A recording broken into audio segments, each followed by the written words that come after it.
What it do, homies? We back with some more Offending Everybody. This time we are checking out how not to get kidnapped, and that thumbnail is diabolical.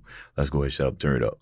The land of Welcome to Jamaica, the land of pristine beaches, crystal clear water, and ew, is that a poor person? Build the wall higher. I paid for the DLC, so remove these NPCs. You see, Jamaica is a paradise if you have money. If not, it's more like a prison with less air conditioning. Oh, but it's still a tropical island. How bad could it? Is that child bathing in a puddle? Well, at least he has a nice view of the water park. Yeah, sucks to be poor in America, but Jamaican poor hits different. Ain't no food stamps here, just hour 7 of chasing that iguana like, come here, buddy.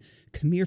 And to make it worse, Jamaica has one of the highest crime rates in the Caribbean. So even if you do catch dinner, you're only giving it to another predator. I'd be eating good. This is why I never had the desire to visit. Because I know you can't see it, but my face is very robbable. Combine that with my white skin, and I'm basically a beacon for free stuff. But there is something I love more than safety, and that's drugs. You see, in Jamaica, shrooms are legal. That's right, Daddy's looking for a little mental vacation. So I took a 7-night...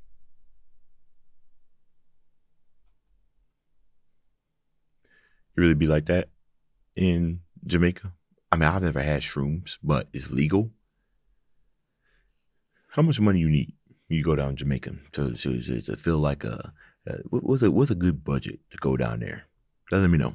I cruised from Miami, Florida to Falmouth, Jamaica in order to open up my third eye. Once I arrived, I needed to get to Montego Bay, which is about 45 minutes away. Now, I could have hopped in a taxi and finger crossed I didn't end up in the trunk, but I decided to go with the safer option and book an excursion directly through the cruise line. However, the only excursion going that way also included a tour of a slave house. Because nothing says relaxation like a 2-hour reminder of being taken against your will, but I'd take white guilt and safety over he looks tasty any day. So I hopped on the bus and got to witness firsthand the Jamaican struggle. Where are all their shoes? Those streets have to be hot. Wait, is that hurricane debris their house? Hold up, are those children working construction in 91-degree heat without any shoes? Jamaica really be taking poverty to a whole nother level. You know you're poor when your billboards are advertising air conditioning. Just waiting for coming soon, flushable toilets. Oh, let's get back to the human self.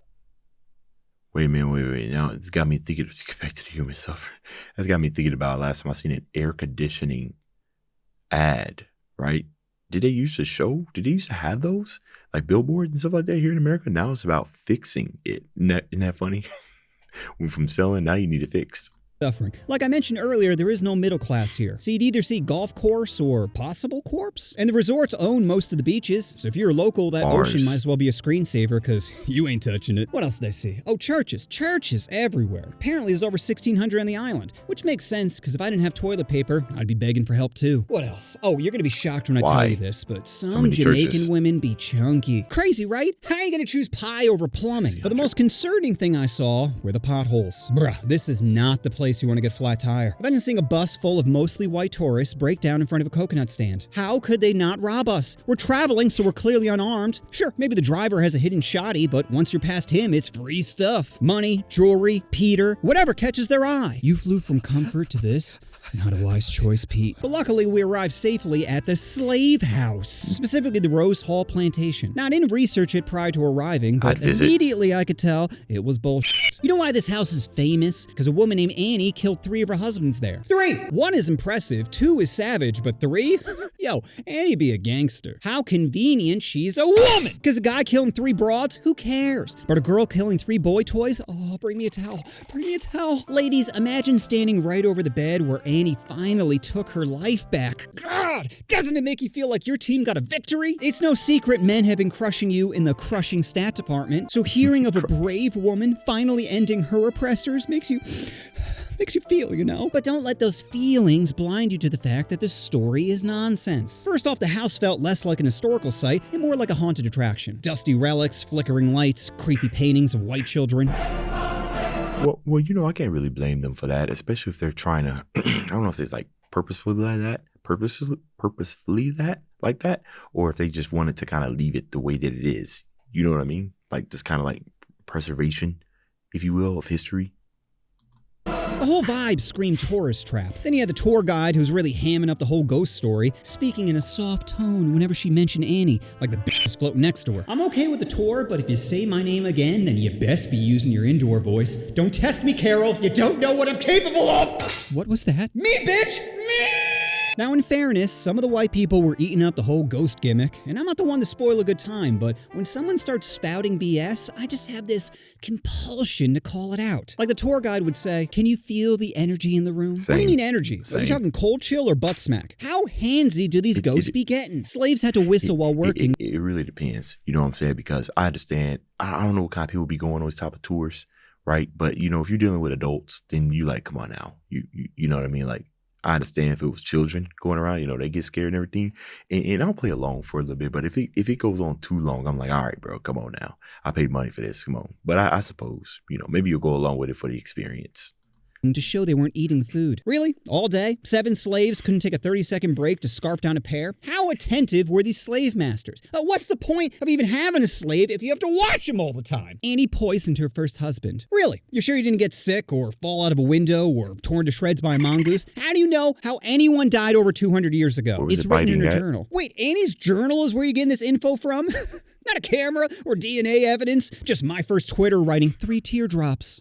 Moving on, our next stop will be the dungeon where the slaves were held. I'm thinking, dungeon? Is this a trap? I should probably go in last. If I hear one white person gasp, I'm booking it. But then I was like, wait, it's a cruise excursion. They're probably bringing us down there to $35. You're charging $35 to take a picture in front of some chains. And is that a bar? No, I don't want to drink. Why would I want to get turned up in Diddy's basement? Mother of God, is that an ice cream machine? I scream, you scream, the souls of the enslaved scream for ice cream! Then they take us outside, and oh look, more stuff to buy. Are those shitty wood carvings? God, I always wanted a 20-inch bowl with cracks in it. No, I'm sure it'll fit great in my carry-on. Then they take us to a grave with a bunch of change on it, and I'm thinking, here we go. Legend has it that putting change on the tombstone wards off evil. Really? What kind of evil? Are we talking cancer or hiccups? If I put more money on, does that defend me against more evil? How much not to stub my toe again? Wait, how long does the money have to be on the tombstone for it to activate? $500. Can I just place it, then pick it back up? Like, you dumbass spirit. Also, what do you mean ward off evil? I'm from America. Money attracts evil. The kind of evil that might, let's say, con people into thinking they could buy spiritual protection. Root of all evil.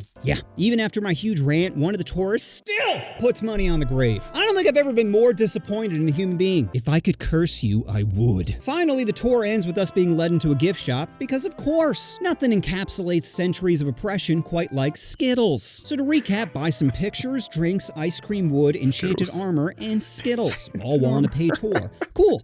Drugs. Drugs time, right? So while peeps are shopping, I go up to the driver and say, hey, so just to confirm, you're dropping us off in Montego Bay, right? No, sorry, we're just driving through. Wait, I thought the tour mentioned we're stopping in Montego. Sorry, the cruise line has determined it's just too dangerous at the moment. Okay, would it be possible for you to drop just me off? Where are you trying to go? Island strain? Oh, you're looking to get twisted, Whitey. You know it. Okay, I could drop you off, but you gotta find your way back. Way back. Yeah, starting to get real nervous. But I'd come too far for a software update, and I'm not leaving without it. So we continue on to Montego as I begin to prepare. First, I try looking up some taxis on my phone, but just like my pastor, AT&T be f***ing me. Then I start counting my money thinking, okay, I have $220. The shrooms can't be more than $120. Is $100 even enough to get me back? Wait, what if I can't find a ride back? Normally Montego is quite popular, but currently the U.S. has them in a level 4 travel advisory, meaning don't even think about it. So there's probably a lot less random cabs hanging about. How am I gonna... And just like that, we're here. Driver shoots me a look like, good luck. As I'm exiting the bus, immediately I'm confronted by a Jamaican woman wearing a Dallas Cowboys jersey saying, I got what you need, cutie. I'm like, no thanks, girl, and beeline into the store. Store was quite small and kind of felt like being in a Zelda game, with a waist-high counter, some merch, and a smashable NPC. I tell the clerk I'm looking for 5 grams of dry mush. She says it only comes in packages of 3.5, meaning it's either $60 for 1 or $120 for 2. Normally I just get 2, but I still don't know if I have enough money to get back. So as I'm debating, 5 Jamaican guys come in the store behind me. I take one look at them, then quickly turn back to the clerk saying, I'll take 2. As I exit the store, so do all the guys, which is unsettling because they didn't purchase anything and I am not on the menu. So I start doing that white person speed walk when one of them yells, hey Whitey, we just want to talk. As I hear them getting closer, I panic and throw a bunch of 5s ahead of my back pocket like a Batman smoke grenade. Then I turn the corner and bump into Miss Dallas who says, hey cutie, you looking for a ride? I'm like, yes, while continuously looking around for any other option. All right, I'll call for one right now. As she's calling, the guys come around the corner and right as I'm about to book, you think is that a tactic, right? When you're touring for, you know, the native people to wear American like stuff like that, like football jerseys. Do you think they do it to make themselves look like more trustworthy or whatnot? Miss Dallas says, hold on, fellas, he's with me. The guys hesitate, whisper something to each other, then leave. You think I'd be relieved, but I don't trust anyone. I'm thinking, did she send him in there to scare me so I'd come running out to her?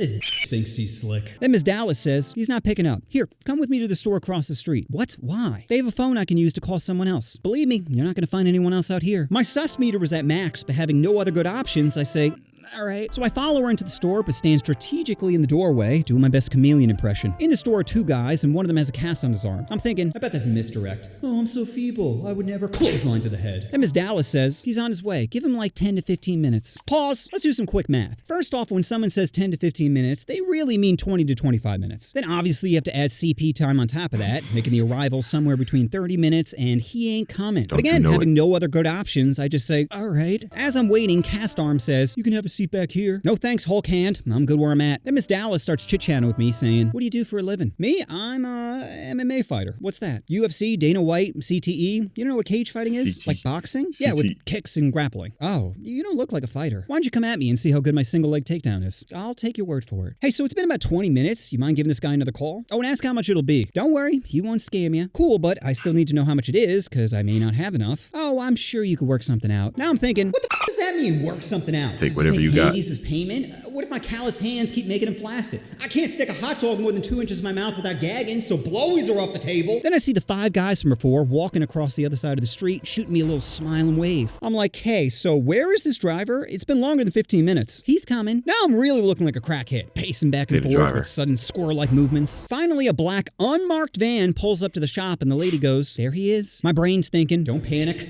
Don't panic! So the first thing I do is walk over and take pictures of the license plate. Normally I'd send them to a friend, but AT&T still be fucking me. Then I asked the driver if he has a business card, and he did, which was a great sign. Because if he's gonna kidnap me, then at least he put in some effort to make it look legit. Then I ask how much it'll be, and he says $75. I'm like, sounds good, and hop in the van. As we're pulling away, the driver says, we just gotta make a quick stop first. What, Nope.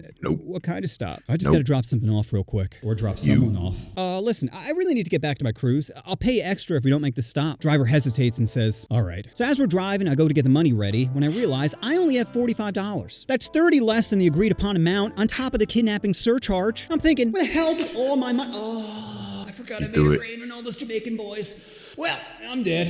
How am I going to get out of the car and pass security? Wait. I got it. Fast forward 35 toe tapping minutes later, and we arrive at the cruise port. I quickly scarf down the shrooms and tell the driver, hey, before I leave, we should take a picture together. Excuse me? Well, it must be difficult getting business nowadays, and if you post pictures of you and happy white people, it might help bring in some customers. That's not a bad idea. So we get out of the van and take a selfie, then I dab him $35 and start hustling towards security. After about 10 feet, I hear him yell, hey, white boy, this ain't enough. Then I go up to the guard, slip him my final $10 and say, hey, I'm trying to get back to my cruise, and this guy's trying to sell me drugs. The guard says, don't worry, we'll take care of it. Move along. Then I hustle my way back to the ship. God, I've never been so happy to see white people. Comfort and safety never tasted so good. Now, after all this struggle, how were the shrooms? Terrible! First off, they tasted like I tongue-punched a fart box. Secondly, the only effects I got were nausea, fatigue, and a slight amount of giggles. Well, maybe you just didn't take enough. I took 7 milligrams. I literally can't take any more without vomiting. Oh, well, maybe you just got a bad batch. No! No! Because this is the second time I've done them with essentially the same effect. I flew to Amsterdam a few months back to try truffles, and those were dud as well. Both were over the counter, so it's not like some dreaded up dude sold me pizza toppings. Ugh! I spent so much money for enlightenment, and all I bought is food poisoning! So what's the lesson in all this? Well, when you're in a foreign country looking for drugs, make sure to bring protection, or else you might get f***ed by AT&T! Okay, it says Rose Hall was bought in 1977 by former Miss USA Michelle Rollins and her entrepreneur husband, John Rollins. I knew it was owned by a white guy. They refurbished it at great personal expense and conceptualized a tour and museum. Conceptualized. What a fancy way of saying made up. Yeah. What else? According to legend, bitch, you mean lie. According to lies, a white witch named Annie Palmer, who murdered 3 of her husbands, haunts the property. An investigation of the legend in 2007 concluded that the story was fictionalized. Oh, who could have possibly seen that coming? But leave it to white people, always finding a way to earn money off of slaves. You know what you want to do? Oh, so, you want to push that to or more so, all that to say that maybe we need to take a trip to Jamaica. I might need to go by myself, right? Definitely can't bring my family. If it's a trip for, I didn't even know that they do those type of things where they say trip for advisory and everything. But I guess when you're going, you leaving the state or leaving the country, you know what I mean? Then probably want to do your research on where you're going. So let me know how y'all experience was in Jamaica if y'all ever been. Let me know that down in the comments. Dave's out.